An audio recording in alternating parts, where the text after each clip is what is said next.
Good afternoon, everyone. I want to thank all of you for coming out today. I want to thank the media for being here today. I want to thank my good friend, Mayor Bill Steele from Port Colborne, being here today, along with my other good friend, MPP Wayne Gates. I want to thank the councillors who are here from the town of Fort Erie. I see Councillor Anne-Marie Noyes, Councillor Tom Lewis, Councillor George McDermott, Councillor Joan Christensen, and Councillor Nick Dubanow. And hiding in the below. He has to do that even during council meetings. And I'm sure that Councillor Darren Flagg is working and isn't able to attend. I want to mention that this meeting is being live streamed so that people in the community, people in Niagara who want to see what's going on, have an opportunity to see this. I know that Mayor Steele will recognize the members of his council, and MPP Gates will recognize any ministers of the Crown who are here today. I'm sure there won't be any. And also, we're looking to them to assist us. So we're trying to develop good relations with the government and the ministers of the Crown. I also want to recognize our regional councillor, Tom Insina, who's here as well. I want you to bear with me a little bit. Those of you who are from the town of Fort Erie know this story.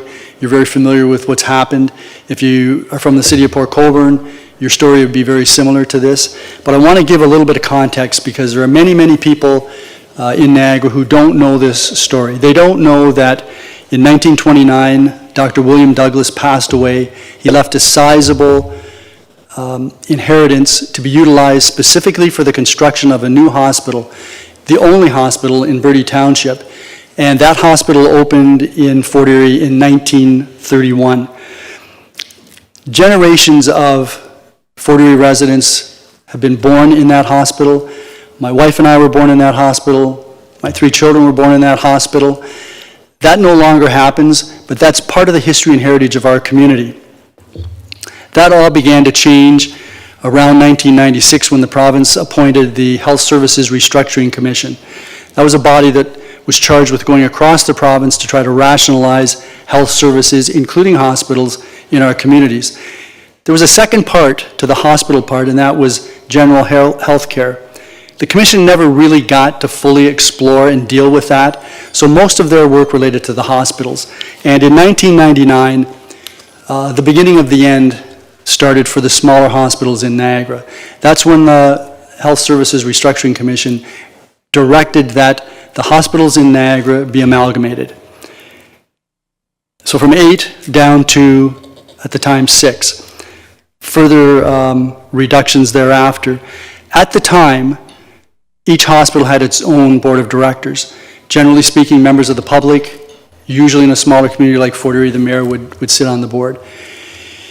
The board of directors of the Douglas Memorial Hospital refused to sign the amalgamation document. That had to be done through a court order. I happen to believe that was the case because the hospital had run successfully as a full-service hospital up until that time. They had relinquished the pediatrics, the obstetrics, at least the birthing aspect, a couple of years prior to that because they were trying to save the hospital itself, so they were prepared to give up that part, which was unfortunate, but it was something that was prudent. I believe that they refused to sign the document because they could see down the future that hospital services in Fort Erie were in jeopardy and would eventually find their way to where we are now. Do I think that they ever thought in their wildest dreams that a new health system would actually close all hospital services in Fort Erie and Port Colborne? Not in a million years, I don't believe that. But that's exactly what's happened. So by the time, a decade after 1999, through the Centers of Excellence exercises and the reduction of services in Fort Erie, we got to what the Niagara Health System called the Hospital Improvement Plan. Well, it wasn't really an improvement for Fort Erie, and I know it wasn't an improvement for Port Colborne. What it really was the removal of our emergency departments to be exchanged for urgent care centers 24/7, and essentially the removal of most of the other hospital services.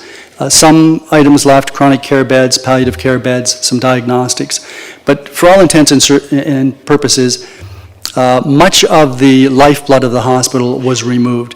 And I have to say that for those of you who are familiar with this history, I've been on this file since 1997.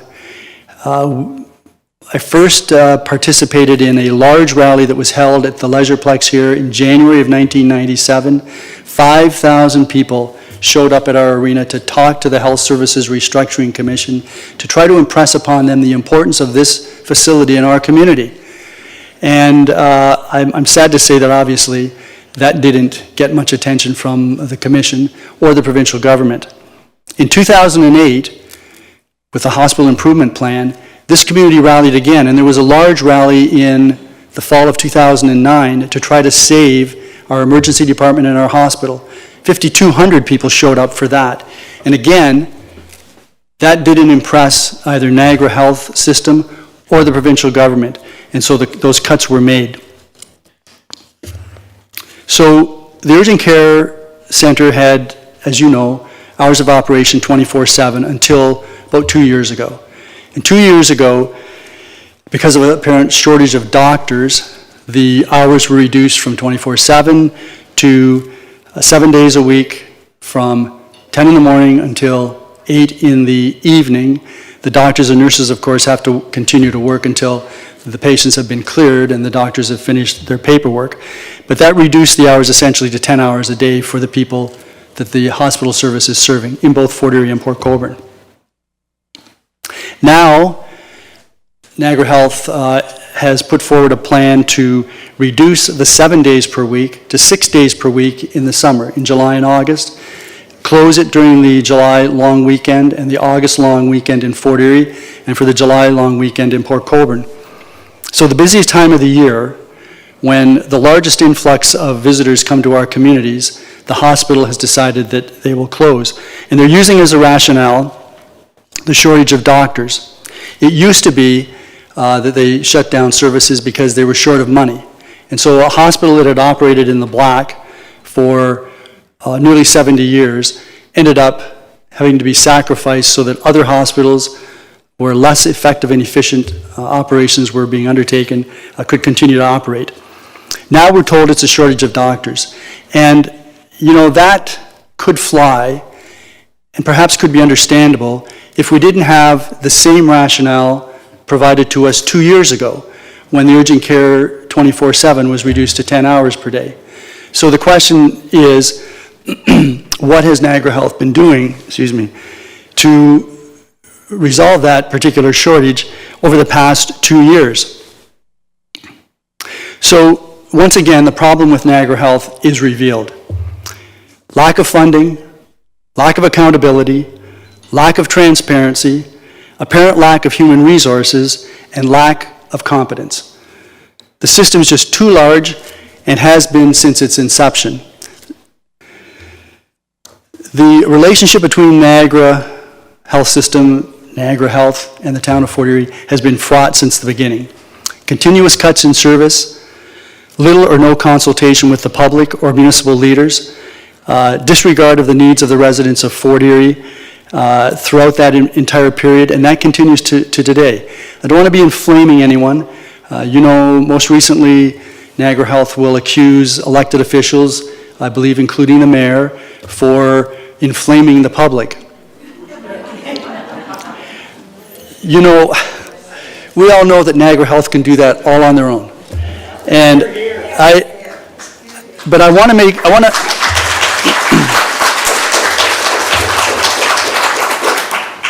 make sure that as we get our point across, whether it's with Niagara Health, whether it's with the Minister of Health, whether it's with the Premier, whether it's with anyone else in between, any of the very agencies that have been set up by the provincial government, that we do that in a respectful fashion. It's all well and good to argue, and it's all well and good to push forward your point and push back against things that we believe to be unjust or unfair. But we can do that without resorting to disrespectful actions. So the current strategic plan for Niagara Health, as you know, calls for 3 hospital sites and the elimination entirely of our urgent care centers in Fort Erie and Port Colborne. That doesn't make any sense whatsoever.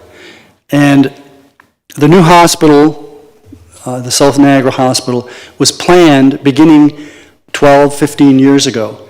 And the reality is that the population of Niagara, the population of Fort Erie, Port Colborne, Niagara South itself, has grown significantly since then, particularly since the pandemic, when the GTA began to empty out and people have been moving here, as you all know, from all parts of the GTA.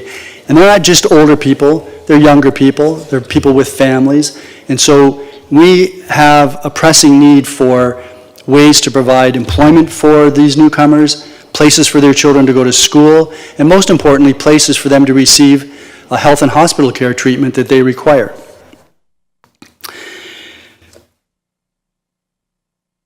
So the closure of the urgent care centers, according to the new strategic plan of Niagara Health, means the same old after the new hospital opens. Nothing will change. It'll be the same administration, the same misuse of acute care beds in the system, worse wait times with respect to emergency departments, more overload, offload overlays for delays for EMS, inadequate care for residents, and more wasted millions of dollars. It's not acceptable, and we shouldn't accept it, and the government shouldn't accept it. They should be making sure that all of these things can be addressed. These closures are unnecessary, they're unacceptable, they're harmful, and they're short-sighted. The Niagara Health media release that announced the recent urgent care closures states that exhaustive efforts were undertaken by NH to avoid these closures. It says those efforts included financial incentives. My question is, to whom? Direct outreach to local physicians. My question is, which ones and when? Targeted recruitment campaigns, and I don't know how that's possible when they don't have a recruitment program, and flexible scheduling. So how can that be done when the shift schedule for doctors was not released to them until the day before, till the day of the announcement of the closures? So doctors don't know what gaps there are to fill until the day that the closures are announced. During a June 9th meeting, so this past Monday, with Mayor Steele and me, it became clear that Niagara Health does not have a recruitment program. It does not have an onboarding program for physicians that want to work in the urgent care center, and does not have any in-house training program for prospective urgent care center physicians. It also became clear that day that on May the 22nd, the first date when Mayor Steele and I were asked to meet with NH administrators, the prospect of possible closures of the urgent care hours, the decision had already been made. So that was May the 22nd. Last week, the board was presented with a plan to permit the administration to close the urgent care centers. We were notified on Thursday about a meeting to update us on the status of these closures, and on Monday morning at 10:30, we were told it's done. These closures are going forward. And while we were meeting with Niagara Health administrators, the media release was sent out. And some of the staff may have been told. I think some of the staff learned about this through social media. So all in all, from my perspective, it was disrespectful. Disrespectful of Mayor Steele, disrespectful of me, disrespectful of our councils, most importantly, disrespectful of the people that are served by Niagara Health who live in our communities. And that, again, is not acceptable. But I have to say, that type of conduct is typical, it's historic. And you'll recall that I mentioned that I've been on this file since 1997. I can't tell you the number of times I've had CEOs or presidents come to me to tell me after the fact, oh, did we not tell you that we were going to close this, or that we were going to remove that, or that this was going to happen? And the answer, of course, always is no, and their response is, we'll make sure that we let you know the next time in advance. Well, I got to say there's at least something that's constant at Niagara Health, and that is the failure to notify us in advance, because when we're in a meeting and an announcement is released to the public before that meeting is over, that's not advance notice, Bill, sorry. So this crisis, as I mentioned, has been 2 years in the making, and it's a failure of the hospital system administration. This decision also flies in the face of Niagara Health's own strategic plan that promises A, purposeful partnerships with with communities and providers, B, improve access to care close to home, and C, a culture of accountability and transparency. Niagara Health's strategic vision speaks about earning community trust and embracing responsibility. Let me just say that again. Earning community trust and embracing responsibility. And those are just words. They're just words. And as I think all of you have heard, actions speak louder than words. Since Monday, the town has been flooded with messages from residents, business owners, healthcare providers, and event organizers.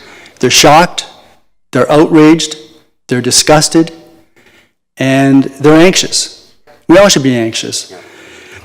Niagara Health does what it typically does. It blames elected officials for inflaming the public. This decision by Niagara Health, along with all that have preceded it over the past 25 years, goes to the core of safety, dignity, and belonging in our communities. The urgent care centers are first and often the only point of access to our healthcare system, particularly for unattached patients. But as I like to say, there may be 7,200 people in Fort Erie that don't have a primary care physician, but after 8 o'clock in Fort Erie, everybody doesn't have a primary care physician because they're off duty.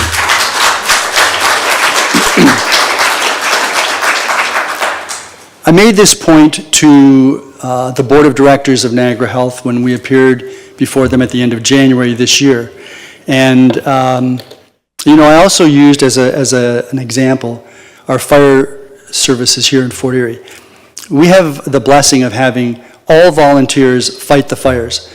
The fire department administration is made up of professionals who are paid by the municipality. But the volunteers receive an honorarium each year, but they're all volunteers. Last year, there were 9 structure fires in Fort Erie.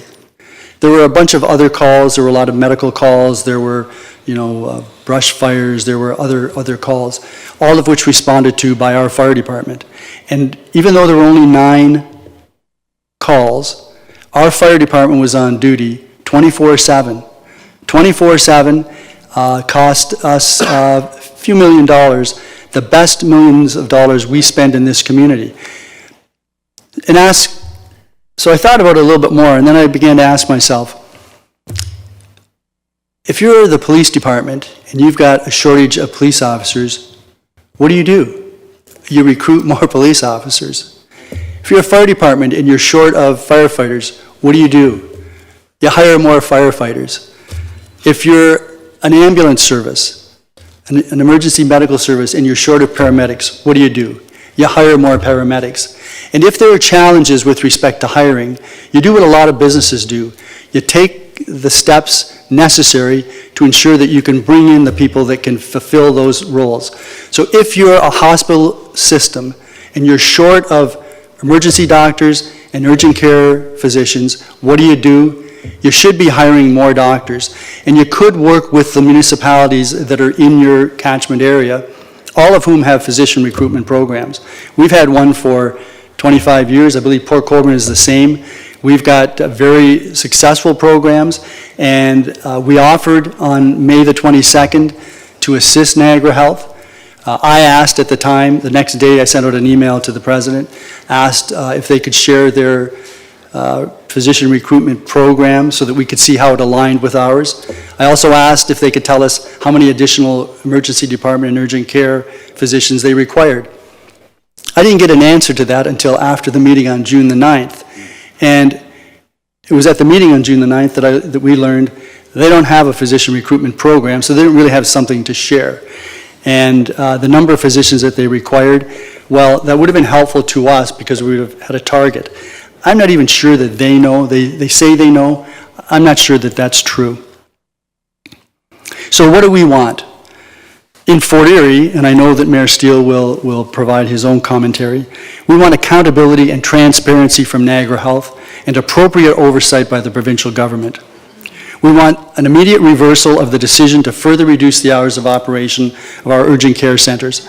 If Niagara Health will not make that decision, then we call on Premier Ford and Minister of Health Jones to immediately direct Niagara Health to reinstate daily operations at the Fort Erie and Port Colborne urgent care centres.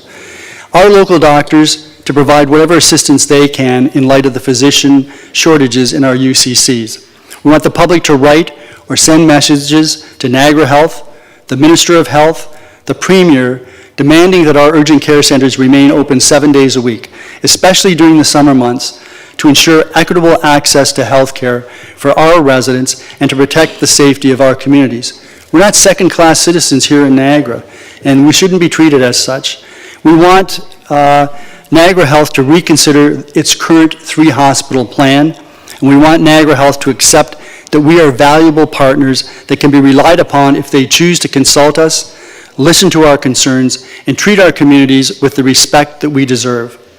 For Niagara Health and the Minister of Health to listen to our proposed plan to free up acute care beds in Niagara's hospitals, which will reduce hallway medicine and emergency department wait times, which will reduce EMS offload delays, which will improve patient care and outcomes and save millions of dollars to be invested by Niagara Health in our communities. We need to act now, and we will not be deterred. I'm now going to hand this over to Mayor Steele.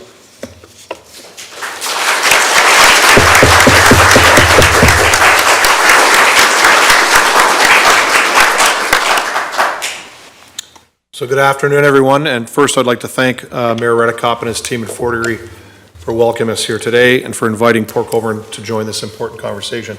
So, in essence, what the mayor has outlined, I mean, these are things that we've been working together on that we totally agree with, so I'm not going to repeat everything that Wayne has talked about. Just for those that are here, I have Councillors Hoyle and Bagu. I don't think any other Port Colborne councillors are here that I see. And we have some Port Colborne senior staff over here to my right. This issue affects both of our communities significantly, and I appreciate the opportunity to share a few thoughts from our perspective in Port Colborne. We're here today because of our residents in both Port Colborne and in Fort Erie. They deserve to understand what's happening with their urgent care centers right now, and they deserve better. Given our location along the south coast, our communities face many of the same challenges when it comes to accessing health care. We are geographically disconnected from Niagara Health's larger hospitals and full-service emergency departments, and that separation can create serious challenges. For many of our residents, the urgent care center isn't just an option, it's their only accessible point of care at this time. Whether it's stitches, antibiotics, or other non-emergency care, they've come to rely on these centers, and rightly so, with the current shortage of primary care providers within our communities. Let's be honest. This is not a new problem. Niagara Health has reduced hours or closed our urgent care centers before. We have heard the reasons, we have listened to the explanations, we have continued to work collaboratively through the challenges. I understand that the healthcare system is facing enormous pressures across Ontario and quite frankly across the country. I'm not here to pretend there are easy answers, but I am here to say something has to change. I won't tell Niagara Health how to run a hospital network. That's not my job, and I know it's a complex system with real constraints. But as the mayor of Port Colborne, it is my job to speak up when I believe our residents are being left behind. I'm concerned that Port Colborne and Fort Erie are being treated as afterthoughts. And I'm worried that these weekend closures of the urgent care centers in our communities are becoming normalized. And very disappointed that we're not seeing the planning, the foresight, or the level of collaboration our residents deserve. Niagara Health has said they are prioritizing keeping the 3 emergency departments open because that's where the sickest patients receive care. I understand this was not an easy decision, and I don't doubt the pressures they're under. But let's be honest about what's really happening here. Niagara Health is currently responsible for 5 boats, 5 sites that serve communities across the region. And with this decision, they've effectively chosen to cut 2 of those lines and let those boats go. Not because they're beyond repair, but because Niagara Health doesn't have enough crew, fuel, or support to keep all 5 moving. That's not success. It's a distress signal. You don't solve a crisis by shrinking the map. You don't restore faith in the system by pulling services away from the very communities that have been holding on, waiting for stability. Well, 3 weeks ago, Mayor Redekop and I received a call from Niagara Health CEO Lynn Guerrero. She asked for our help in recruiting local physicians, as Wayne has pointed out in his comments earlier, to work in the urgent care centers over the summer. My senior staff and I stepped up right away. We hosted meetings with local physicians. We had open conversations about how they could help, and we explored what the city could do to help these centers open for our residents throughout the summer. But here's the reality. The training that physicians need to work in these centers isn't readily available. These physicians shared with us that the process to get qualified is so complex and so time-consuming, it becomes a barrier to them. If the required training isn't accessible and there are real or perceived barriers to local physicians working in our urgent care centers, what was the point of Niagara Health asking us to help just 3 weeks ago? On Monday of this week, Niagara Health Chief of Staff, Dr. Chan, phoned Mayor Redekop and I to give us a heads up that the urgent care centers will be closing on Fridays and Saturdays throughout the summer, beginning in just a few weeks on July the 1st. While I do appreciate the effort he made in reaching out, it genuinely felt like it was simply a box that Niagara Health was trying to check. The public announcement came out very soon after, barely giving us enough time to inform our fellow councillors and our own staff. Call me old-fashioned, but I think when a decision is going to cause this much disruption, especially in communities who are already struggling in upcoming changes to the health service delivery, you don't just drop it on us with barely any notice. I said to my staff, the bomb was dropped. As mayor, I fully expected a direct call from the CEO and the Niagara Health Board Chair, and I expected it to come with significantly more notice, not just minutes before it was publicly announced. Effectively communicating is an essential part of managing issues and sharing information with key audiences and the community. And I believe that the appropriate process to communicate this significant service disruption was dropped by Niagara Health. Did they not see this coming? What did they think the outcome would be? Was there ever a plan in place to prevent these closures from happening? Two of us in our many conversations that we have together, we don't believe that there wasn't a plan. Our communities deserve better, and I believe we can do better if we work together towards the same goal. We're asking to be meaningfully included in the planning, not just informed after decisions have already been made. We're not looking for perfection. We are asking for a plan that keeps all the boats afloat. Thank you.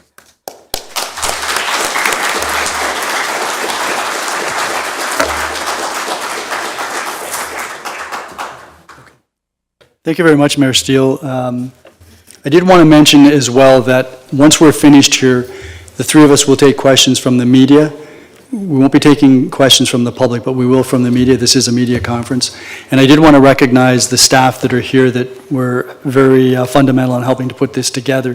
The CAO, Chris McQueen, Claire Cameron, Kevin Beauchamp, and Cole Patton, and Alice Preston. And there are other staff members here.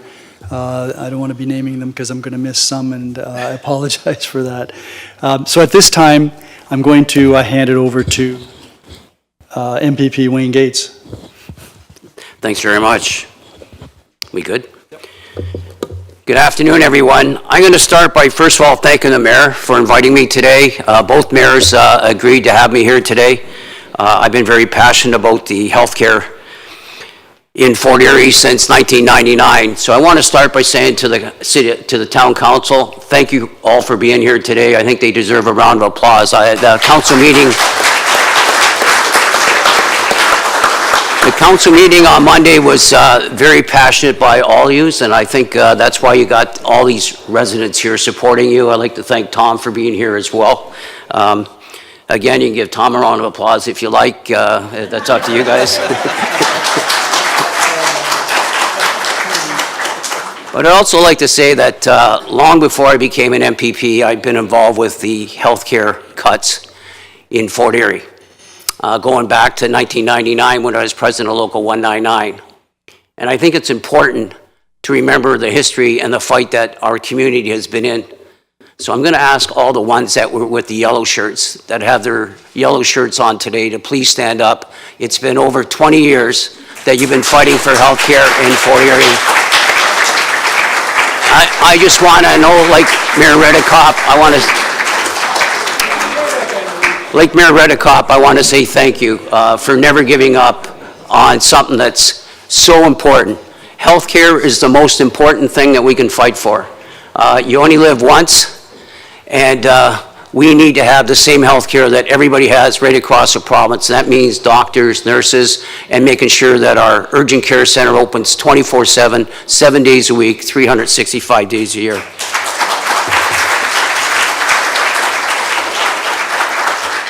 Mayor Redekop was very clear to me that he didn't want me to talk for an hour, so I'll try and cut it down. But I want to be clear. Niagara Health, this is unnecessary and short-sighted. And I found it very interesting that I never showed the mayor my comments, what I wrote, anything, and we said the exact same thing in his speech that I have in my speech. And, well, Wayne 1, Wayne 2, I don't know what it is, but the important part is that we think alike, we're good friends, and we care passionately about Fort Erie. Douglas Memorial plays a critical role in making sure residents have the health care services they deserve. And we know that Fort Erie, through the growth that's coming here, we're up to around 36,000 people that live in this resident. But equally important, and a stat that jumps out at all of us, I believe, is that approximately 12,000 residents don't have a family doctor. And 35% of our population are seniors. And who needs healthcare services more than seniors? You know, the young people, yeah, they may, but seniors have a lot more issues, a lot more complex issues that really need an urgent care center. And that really jumped out at me. We're also a border community, which means that some of our jobs that are created here in Fort Erie rely on tourism. And one of the things that, I don't know about you when you go on vacation or those that can afford to go on a vacation, one of the things I always look at is, do they have healthcare services if I go to a community? That's something that I think everybody takes a look at. We have 100,000 visitors, and I don't have the exact number, I might be out by 5 or 10, but we have 100,000 visitors that come in July and August. And where do they go? They go to Crystal Beach. It's gorgeous down there. We all know it's beautiful. The beach is wonderful. The town's done a great job on making that good. We have the fort, which we know we have the fort that's just, you know, our history. Everything that we've ever done here in Canada, we wouldn't be the country we are without highlighting the fort. The Fort Erie racetrack, and some people may laugh at this, but we'll get 10,000 people at the Wiener Dog races on a Sunday. Yeah, what's that? We're laughing. Yeah, but the reality is, that brings more people into the community, puts more pressure on our urgent care centers, our nurses and our doctors. And when the residents are forced to travel, it creates longer ER wait times in Niagara. Now what that means is we already have wait times that are in Niagara Falls and St. Catharines. Their wait times are extremely long already. And now you're going to add another community, you're going to add more tourists into that. It makes no sense to me. So I called SEIU, who represents those workers there. And I said to them, what's your position on this? Like, you know, and you know what they told me? I was a little surprised at this because coming out of the labor movement, usually if there's going to be an announcement made by any kind of company or any kind of organization, they'd usually call the union and say, hey, look, this is what's coming down.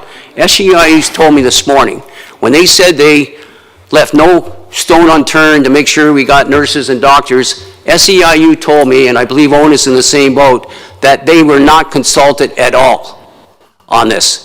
And they heard it. I never had a conversation with Lynn Guerrero. I got Dr. Chan and Josh Upper told me just almost the same time that they were told. But you would think that if they've trying to make sure that they keep everybody open and making sure we all have proper health care, you would have talked to the nurses and the doctors to say, what can we do? How can we make sure that everybody's going to have access to health care? Never happened. I think that was a mistake by Niagara Health. So it raises questions about Niagara Health's exhaustive efforts to avoid these closures. The Auditor General of Ontario in 2023 report, and I've talked about this lots at Queen's Park, on emergency department highlighted the critical role urgent care centers play in taking pressure off the ERs and their wait times. That is thing. Recommendation 12 of that report is essentially clear. Patients receive much quicker care in UCCs than an emergency department. In 2022-23, patients spent an average of 2.3 hours in UCCs and 3 times that more in an emergency room.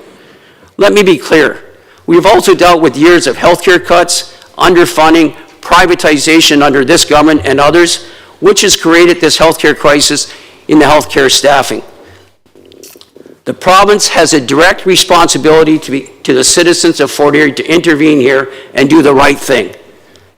And I'm calling on the Ford government and the Minister of Health to immediately intervene and prevent these reductions in urgent care service in Fort Erie and Port Colborne, which is facing similar closures. We get a lot of ministers come to Fort Erie. We got some coming today, we got some coming on Monday. You know what? I want to see the Premier and the Minister of Health come to Fort Erie and talk to this mayor and talk to the residents of Fort Erie to say, listen, let's have a conversation, let's find solutions so we can keep our urgent care centers open. And the last thing, Niagara Health did put out something around comments. I want to be clear for myself, and I'm not speaking for the mayor, I'm not speaking for this council or the mayor, Mayor Steele, I'm not speaking for him, I'm speaking for myself. I'm very passionate about healthcare. Because I know, I've gone through the system. I know how important healthcare is, and I will not apologize to anybody for being passionate and telling the truth when I think there's an injustice being done in a community that I represent in Fort Erie. So I want to thank you very much for my time, and thank the mayor for having me. Thank you very much, Wayne. Okay, so we've got this microphone here. Is this on? Yeah, that's what's being recording. So we're open for questions from the media, as I said. And to be perfectly honest with you, the ones in this crowd that I know aren't with the media, but there's some that I don't know, so you could try to sneak something in. Please don't do that.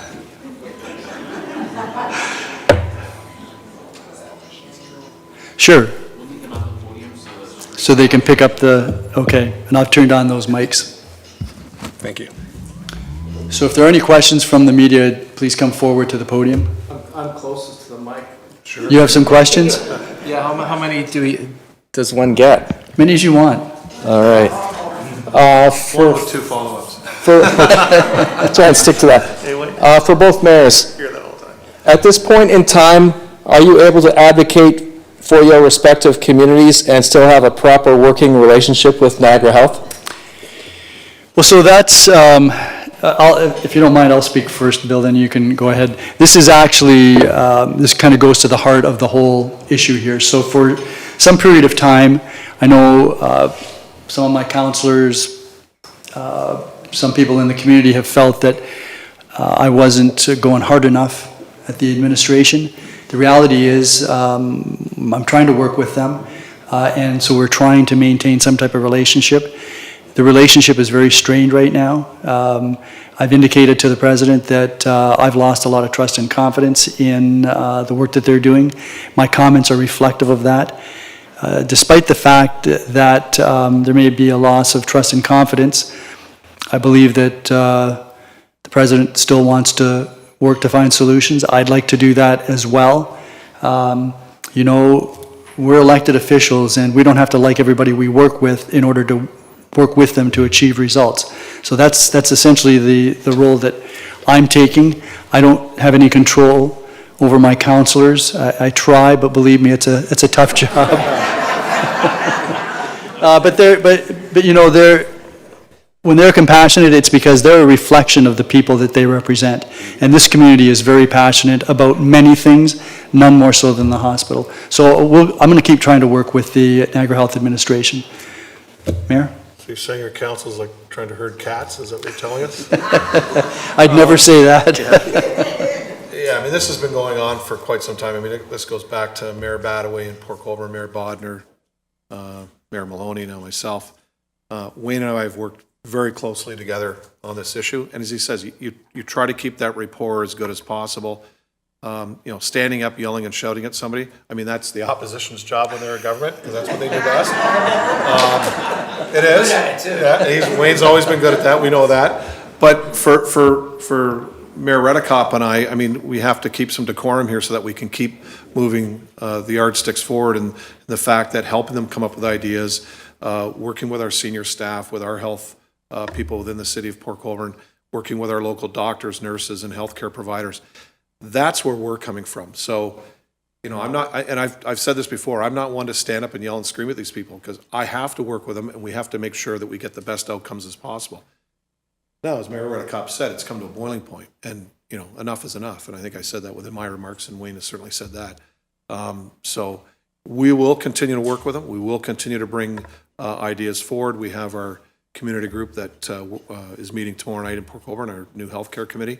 So we'll be bringing, you know, a lot of education has to go to that committee, no different than the first committee that I put forward right away during the original call from NH with regards to UCC in Port Colborne. And really at that time, Fort Erie, we've had some meetings back and forth with both provincial people, the NH and federal ministers regarding this.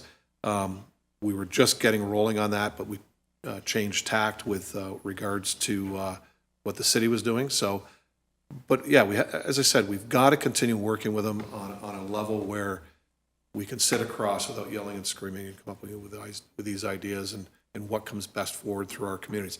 Because not everything in Port Colborne works in Fort Erie and vice versa.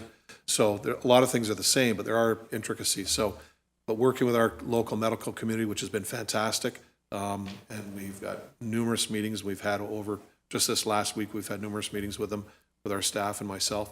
So yeah, that's our route, and both Wayne and I agree with this, that's the best route forward to come to the best conclusion. We're having trouble hearing you outside. Could you be sure your microphone is close? Maybe a quick one to Wayne. Which Wayne? Yeah. The Wayne MPP Gates, or the mayor? Wayne Gates. Wayne, could you explain to the audience the role the Niagara Health Board plays? They seem to have been somewhat silent, at least in my mind, on these issues. What role do they play? And do the executives at Niagara Health answer to this board, or is it more a ceremonial type of situation? Well, I'll speak on this announcement. I mean, just to talk to those guys, it's important to work with everybody.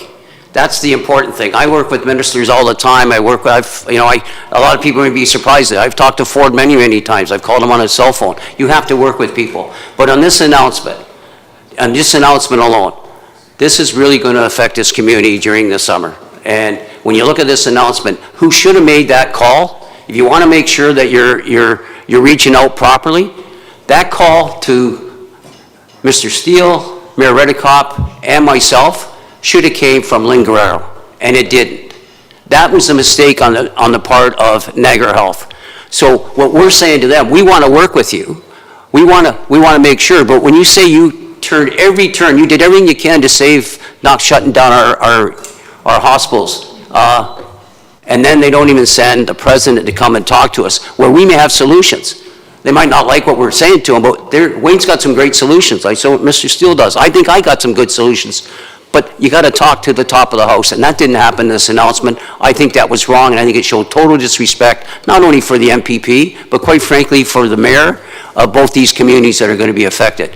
Those type of things shouldn't happen. If you want to have an open and frank dialogue, whether it's with Niagara Health, whether it's with a minister, whether it's with no matter who it is, any company, you have to make sure you're going to the right people. And in this case, I may be wrong. I'm speaking how I felt. I felt that Lynn should have gave the message that we could have a long talk with her and maybe not have to have a press conference and say, if you do this, you do this, you do this. We think we can keep them open during the summer.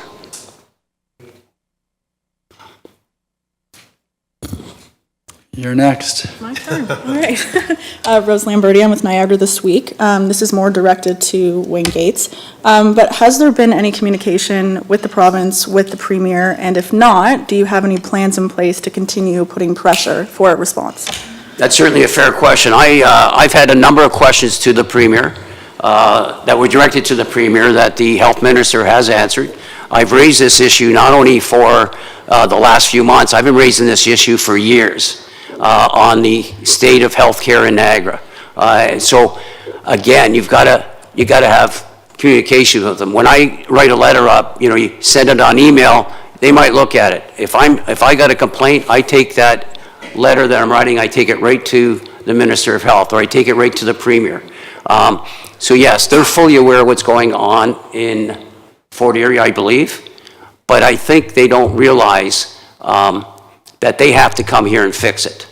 And when Wayne Gates speaking, he raised a little bit about it. I'm in the opposition, I'm not the government. It's my job to raise these issues. But when you see the mayors of communities that are going out against Niagara Health and saying, you've got to be better, you've got to do a better job, you've got to protect our citizens, then what we need to do is to make sure that message is getting to the Premier. And I think with having look at the people that are here, people are very passionate about what's going on in Port Colborne and Fort Erie right now. I'm hoping that the Minister and the Premier are watching this on YouTube right now and saying, let's go down there and talk to them, let's see if we can get a solution.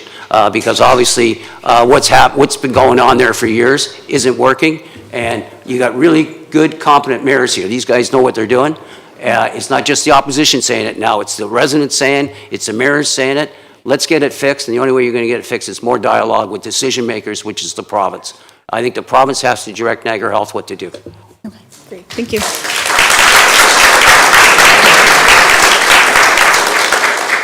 Yeah, I can say to that last one, I corresponded with the Minister of Health about an hour and a half ago.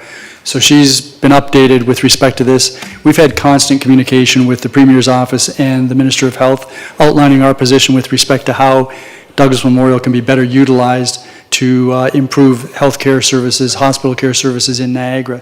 So far, we haven't got the response that we're hoping for, but once again, with today's correspondence, I've asked for an opportunity to meet with her to review what we think we can do on all those points that I had previously raised. And I know Mayor Steele has been in touch with the Premier as well. Have you been in communication with them as of late, or? Probably 20 minutes after Wayne and I got off our phone call, sent a lengthy message to the Premier, to his direct line.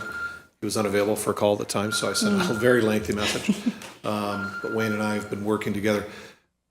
We want to make sure that the information we're sharing is concise between the two of us, because the majority of it is the same. So those letters that go out to both the Minister and the Premier.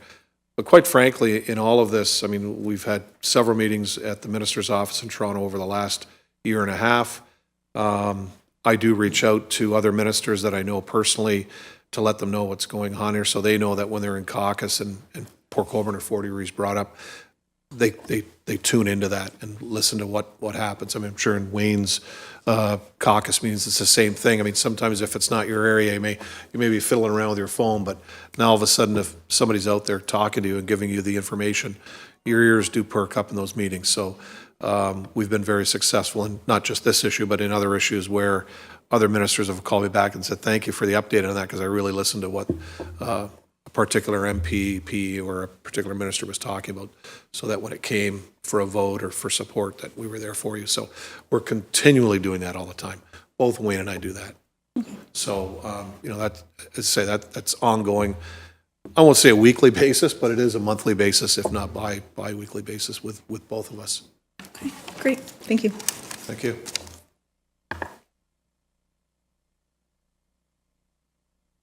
Good afternoon, guys. A question for Wayne, Mayor Wayne, Wayne 1? Is that Wayne 1? Who's Wayne 1? Who's Wayne 2? Okay, yeah. Wayne, we talked about the other day when I interviewed you about, you know, how the town has grown 10% in the last 3 years, its population. Do you see that trend changing? You know, I mean, I guess when these, you know, when it becomes 6 days a week in the summer, but even in 2028 when the urgent care center is expected to close, do you see that trend changing? And then maybe the second part to that, like how does the town continue to attract like industry to the community when there is no medical building, no urgent care center, no hospital in town? How do you do that? Well, that's exactly the question that we ask the ministers of the Crown when we meet with them. You know, we've got a community here that's growing, as you said, 3% per year for the last 3 years, which is 10%.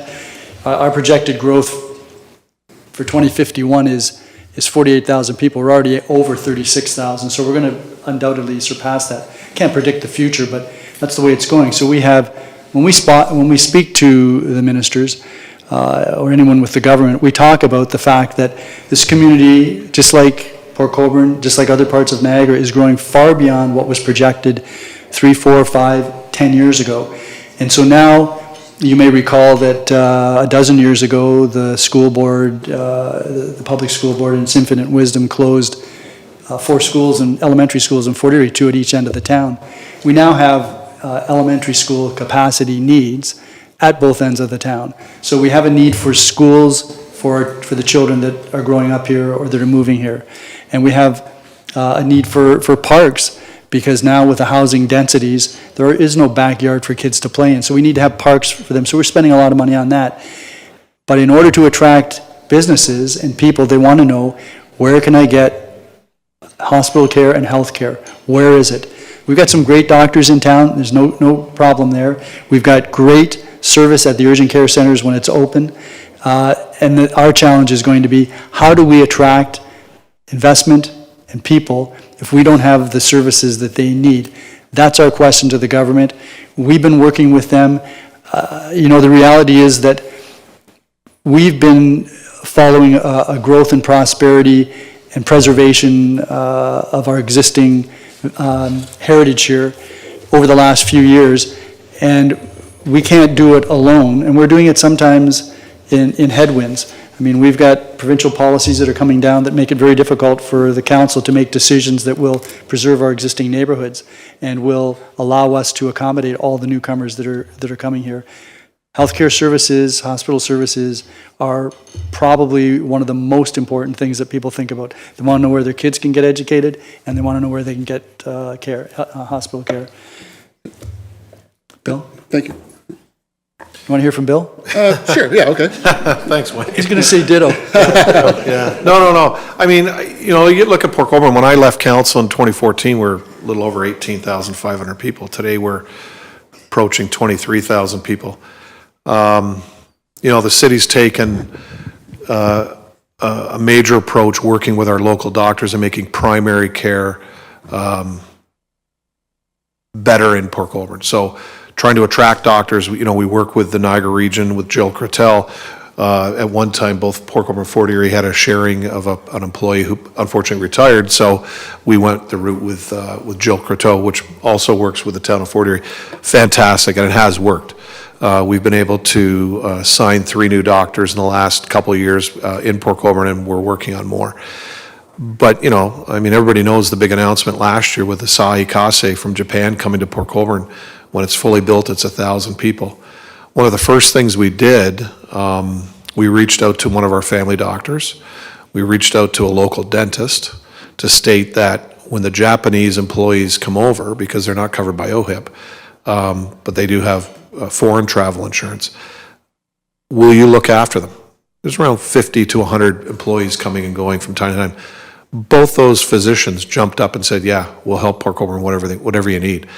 So, it does show that we have a good, caring medical community within the city of Port Colborne, but also we've been dealing with NH with regards to this issue. And, it has to continue, and they have to keep providing us with the UCC coverage that we had. Our council voted unanimously to send a letter both to NH, the Premier and the Minister, with regards to keeping the care center open as it's been. So, we are working hard. But as Wayne said, they had Port Colborne growing to about 22,000 by 2054. Well, we've surpassed that, and it's 2025. And that's one thing since 2018 I've been saying, at least at the region, to their staff is, guys, your numbers are all wrong. They were right 15 years ago, but you got to catch it up. And now they're seeing that. We have 7,000 homes on our desks at City Hall. Now, they're not all going to be built tomorrow. That's probably 20 years worth of building, and Wayne has seen that here in Fort Erie. But 7,000 homes that are right there that we're looking at. And they're mixed use, whether it's apartments, condos, townhomes, single family, big homes, small homes, whatever. I had a call before I left here. I had to tell the guy I got to leave you because I'm going to a media event. One of our developers with regards to getting the shovels in the ground in his development in Port Colborne for about 250 new homes. He wants to literally start today.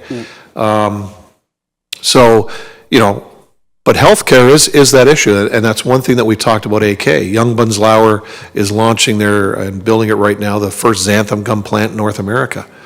It's not a humongous amount of employees there, but there's about 75 to 100 employees that are coming in that are very highly skilled for that product. But to track those people down here. We got to make sure, and it's not just Port Colborne, it's really all of Niagara and the healthcare that we have. I mean, our three centers that we have, you know, you've got a brand new hospital, or fairly brand new in St. Catharines, with great cancer care, great cardiac care. You've got the Welland site, which does a lot of great eye care and I think knee and hip replacements and things like that. You're going to have a beautiful new hospital in Niagara Falls, which is going to take on all kinds of new services and bolster those services. Like former Mayor Badaway used to say, you know, I want to go to that doctor that does 10 a day, not 10 operations a year. So I understand where Niagara Health is coming from on centers of excellence, but there's still the outlying areas. I mean, we've got a new hospital going in the west end of Niagara, which is tied in with Hamilton Health Services. So really, we've got four big new hospitals in in Niagara. And then there is a plan by NH when they released that, when they spoke here at your community meeting, the same with ours, that they're going to rebuild the Welland site at once the Niagara Falls site is complete. So, I mean, we see that, but that's those services that, you know, they're not going to be in our communities anymore, and we know that. You're not going to have heart surgery in Port Colborne or brain surgery in Port Colborne or delivering babies anymore. I mean, that's where my wife started in Port Colborne, is delivering a lot of babies. She moved to Welland when it went there, and then when it went to St. Catharines, she went into the ICU route because she didn't want to drive to St. Catharines, because of the numbers being born and the number of obstetricians that were available. So, you know, we have to pivot on this stuff, and we are working hard on that. But as those new people come in, we just got to make sure that our primary care is as good as it can be, and that our hospital care is as good as it can be. Thank you. I'm just going to say something quick that nobody touched on. Fort Erie's done extremely well. I can't talk for Port Colborne because I don't know it, but we've opened up about 200 new small and medium-sized businesses, which is really good for the community. It creates some jobs. But what's really taken off in Fort Erie, and this is why you need an urgent care center open 24/7, is we're seeing manufacturing open up here and expanding. You had Airbus that just announced they're going to expand. Abatement, which the minister's going there today, they're expanding. They work, right now they're working 2 shifts, they may go on 3 shifts. So that's why you need the 24/7. The manufacturing, to get them into your community, you got to make sure they have the healthcare services they need. So when they do have that, maybe that one or two accidents, they know they can get their employees taken care of pretty quickly. So I think that's another issue on why we need 24/7. And I'm glad that manufacturing's coming, by the way. It's good. It's good news for the community. Okay, thank you. Anyone else? If not, then I want to thank everyone for coming. I want to thank Mayor Steele and MPP Gates for being here today, and I want to thank the staff that helped put this together, and the media for helping to make sure that this got out to the public. Thank you.